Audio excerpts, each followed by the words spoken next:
வணக்கம் அன்பு நேயர்களுக்கு எனது இனிய வணக்கங்கள். ரிஷபம் ராசிக்கார நேயர்களே, நம்ம இன்னைக்கு வீடியோ பதிவுக்குள்ள முழுமையா போறதுக்கு முன்னாடி அந்த முருகப்பெருமான மனதார வேண்டிக்கிட்டு அவரோட அருளாசியோட வீடியோ பதிவுக்குள்ள போகலாங்க. ஓம் முருகா போற்றி, ஓம் முருகா போற்றி, ஓம் முருகா போற்றி, என்னை காக்கும் வடிவேலனே போற்றி. கண்டிப்பாங்க, இனி உங்களுக்கு நல்லதே நடக்கும், நல்லது மட்டும்தான் நடக்கும். நம்ம ரிஷப ராசிக்காரங்க எப்பவுமே எப்படின்னா, மெதுவாக, நிதானமாக, ஆனா நிச்சயமாக வாழ பிறந்தவங்களா இருக்கீங்க. உங்க உழைப்பாலேயே வெற்றி அடையக்கூடியவங்களா நீங்க வாழ்ந்துகிட்டு இருக்கீங்க. அடுத்தவங்க யாராவது ஒரு காரியத்தை பார்த்து, இது நம்மால முடியாது அப்படின்னு ஒதுக்கி வச்ச வேலைய கூட நீங்க ரொம்ப அழகா திட்டம் தீட்டி முயற்சி பண்ணி அந்த காரியத்துல பெரிய வெற்றியை அடையக்கூடிய வல்லமை படைத்தவங்களா இருக்கீங்க. உங்க வாழ்க்கையில நட்புக்கு அவ்வளவு முக்கியத்துவம் கொடுப்பீங்க. நண்பனுக்காக உயிரையே கொடுக்கக்கூட நீங்க தயங்க மாட்டீங்க. தலைமை பண்புக்கு ரொம்பவும் பொருத்தமானவங்களா நீங்க இருக்கீங்க. மற்றவர்களோட உணர்வுகளுக்கு நீங்க கொடுக்கிற மதிப்பும் மரியாதையும் ரொம்பவே அதிகம். இவ்வளவு நற்குணங்களை கொண்ட ரிஷபராசி அன்பர்களே, எல்லாரும் நல்லா இருக்கீங்களா? ஏங்கம்மா, நீங்க வேற எங்களை பார்த்து இப்படி ஒரு கேள்வியை கேட்குறீங்களே. எங்களை பார்த்தா நலமா இருக்கிற மாதிரியா தெரியுது? எங்க வாழ்க்கையில ஒவ்வொரு நாளும் பலவிதமான பிரச்சனைகளை சந்திச்சுக்கிட்டு இருக்கோம். நாங்களே ஏன் பிறந்தோ அப்படின்னு கஷ்டப்பட்டுட்டு இருக்கோம். எங்களை பார்த்து நலமா இருக்கீங்களான்னு கேட்குறீங்களேங்களே அப்படின்னு நீங்க கண்ணீர் விடுறது எனக்கு நல்லாவே புரியுதுங்க. ரிஷபராசிக்காரர்களே, மனச தளர விடாதீங்க. இனி வரக்கூடிய காலங்கள்ல உங்க வாழ்க்கையில இருக்கக்கூடிய இந்த இக்கட்டான சூழ்நிலைகள் எல்லாமே கானல் நீரா அப்படியே மறைஞ்சு போக போகுது. உங்களுடைய நீண்ட கால கனவுகள், ஆசைகள் எல்லாமே ஒண்ணு விடாம நிறைவேற போகுது. திருமணமாகாதவங்களுக்கு இருந்த தடைகள் எல்லாம் நீங்கி சீக்கிரமே கெட்டிமேளம் கொட்டப்போகுது. குழந்தை பாக்கியம் இல்லாதவர்களுக்கு மழலை செல்வம் கிடைக்கப் போகுதுங்க. இதுநாள் வரைக்கும் உங்களை வேண்டாம்னு உதறி தள்ளிட்டு போன சொந்த பந்தங்கள், உறவினர்கள் எல்லாருமே இனி வரக்கூடிய காலங்கள்ல உங்களை தேடி வரப்போறாங்க. உங்களுடைய உடல்நிலை ரொம்பவே ஆரோக்கியமா மாறப்போகுது. உங்க கையில பணப்புழக்கம் முன்னெப்போதையும் விட அதிகமா இருக்க போகுதுங்க. உங்க வாழ்க்கையே ஒரு அருமையான பொற்காலமா மாறப்போகுது. ரிஷபராசிக்காரர்களே, ஒரு சின்ன விஷயம். ஒரு ஆசைய முதல்ல நீங்க மனசுல ஆழமா கொண்டு வரணும். அந்த ஆசைய நிறைவேற்ற முழு மூச்சோட போராடணும். முதல்ல அந்த ஆசைய நீங்க நம்பணும். தன்னால முடியும் அப்படிங்கிற வைராக்கியம் உங்க மனசுல வரணும். மற்றவங்க உங்கள குழப்ப முயற்சி செஞ்சாலும் அவங்க பேச்ச நீங்க கேட்காம விலகி இருக்கணும். கெட்ட குணங்கள் உடையவர்களை விட்டு தள்ளி இருங்க. நீங்க சொல்றத மதிக்காதவங்கள விட்டு விலகி இருங்க. அப்பத்தான் நீங்க வாழ்க்கையில பெரிய வெற்றிய அடைய முடியும். அப்புறம் ஒரு முக்கியமான குறிப்பு. ரிஷபராசிக்காரங்க உங்க வீட்டை எப்பவுமே ரொம்ப சுத்தமா தேவையில்லாத குப்பை கூளங்களை அப்பப்பவே அகற்றிடணும். வீட்டின் மூலைகள்ல குப்பைய சேர்க்கிற பழக்கம் இருந்தா அதை உடனே மாத்திக்கோங்க. வீட்ல ஏசி வச்சிருக்கீங்கன்னா அதோட பில்டரை வாரம் ஒரு முறை கண்டிப்பா சுத்தம் செய்யணும். உங்களோட ஃபோன் மற்றும் இதர பொருட்கள்ல தூசி படியாம அப்பப்ப தொடச்சு வச்சுக்கோங்க. கொசுவத்தி பயன்படுத்துறீங்கன்னா ஒரு குறிப்பிட்ட நேரத்துக்கு அப்புறம் அதை அணைச்சு வச்சிருங்க. வீட்டை சுத்தம் செஞ்சதுக்கு அப்புறமா பாத்ரூம் மற்றும் கழிவறைகள்ல எந்தவிதமான கெட்ட நாற்றமும் இல்லாம பார்த்துக்கோங்க. சாமிக்கு நித்தமும் பூஜை செஞ்சு நல்ல வாசனை மிகுந்த ஊதுபத்திகளை ஏத்தி வைங்க. குறிப்பா வெள்ளிக்கிழமைகள்ல வீட்டு வாசல் நிலப்படியில உட்கார்ந்து விஷ்ணு சகஸ்ரநாமம் படிங்க. அப்படி இல்லைன்னா யூடியூப்ல ஒலிக்க விடுங்க.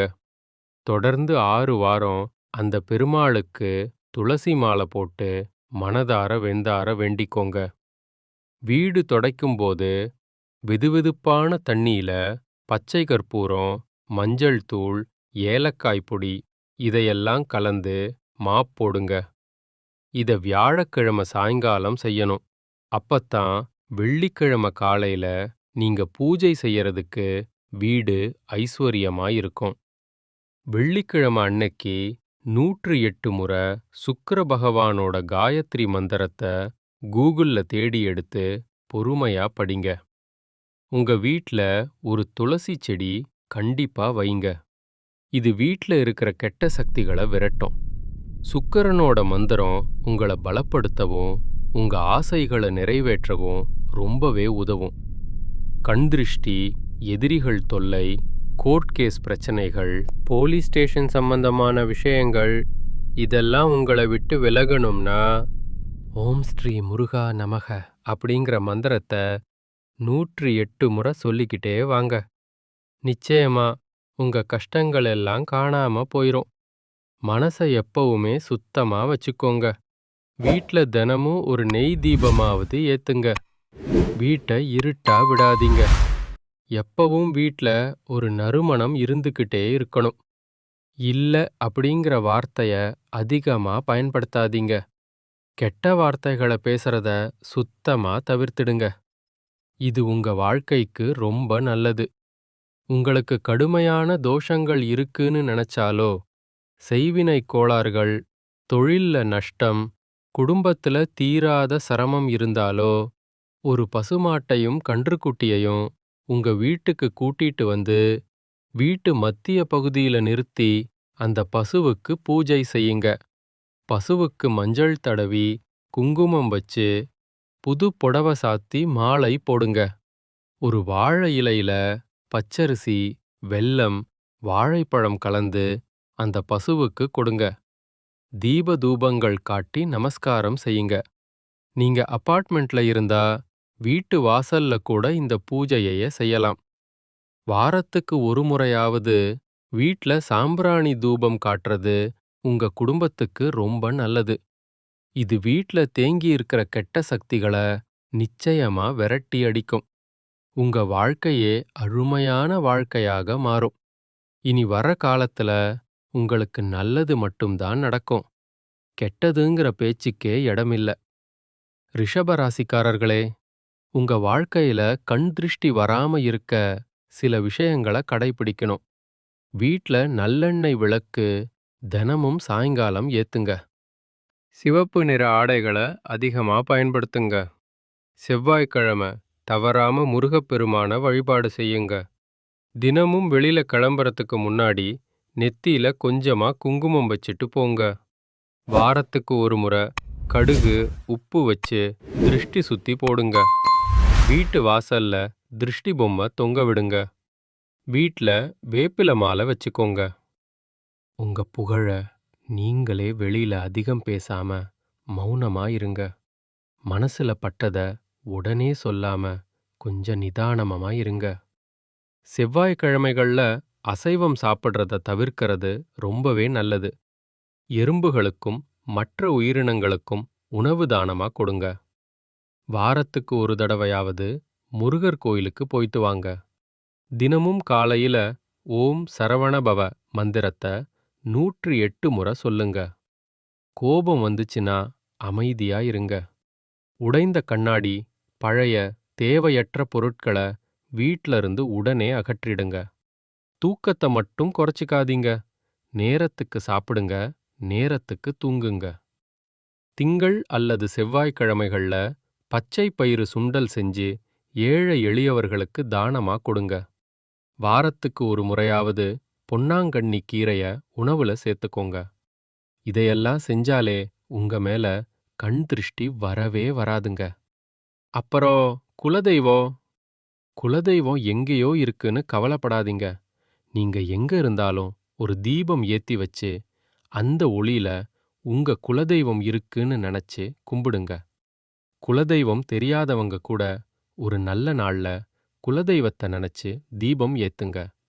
குலதெய்வ வழிபாடு உங்க குலத்தையே காக்கும். முதல்ல குலதெய்வம், அப்புறம் இஷ்ட தெய்வம். தினமும் காலையில எந்திரிச்ச உடனே சூரிய பகவான நமஸ்காரம் பண்ணுங்க. அவரோட அருளாசி இருந்தா போதும். மற்ற கிரகங்கள் சாதகமா இல்லனா கூட பரவாயில்ல. சூரியனோட பிரகாசம் உங்க வாழ்க்கையையே ஒளியா மாத்திரும். உங்க கண்ணீர் எல்லாம் கரைஞ்சு போகும். இந்த உலகத்துல யாருங்க நிஜமான கோடீஸ்வரன்? கோடி கோடியா பணம் வச்சிருக்கிறவங்களா? இல்லங்க. யார் ஒருத்தர் நோய் நொடிகள் இல்லாம, மனக்கவலை இல்லாம, நிம்மதியா தூங்குறாங்களோ அவங்க தாங்க இந்த உலகத்துல சிறந்த கோடீஸ்வரன். அந்த பெரிய யோகம் உங்களுக்கு இந்த மாசம் அமையப் போகுது. இனி உங்க வாழ்க்கையில கவலைக்கு துளி கூட இடமில்ல. எதிர்பாராத நல்ல செய்திகள் உங்களை தேடி வரும். வேலையில முன்னேற்றம் கிடைக்கும். மேலதிகாரிகளோட நம்பிக்கை உங்களுக்கு கிடைக்கும். பழைய கடன்கள் எல்லாம் அடையறதுக்கான வழிகள் பிறக்கும். ரிஷபராசிக்காரர்களே, உங்க வாழ்க்கையில இன்னும் நல்லதெல்லாம் நடக்கணும்னா ஒரு பரிகாரம் செய்யுங்க. உங்க வீட்டுக்கு பக்கத்துல இருக்கிற வயதான முதியவர்களுக்கு உங்களால முடிஞ்ச சின்ன சின்ன உதவிகளை செஞ்சிட்டு வாங்க. இத நீங்க செய்யறப்போ உங்க பாவங்கள் குறைஞ்சு உங்க எண்ணம் போல உங்க வாழ்க்கை இனிமையா மாறும். நல்லதே நடக்கும். நன்றி, வணக்கம்.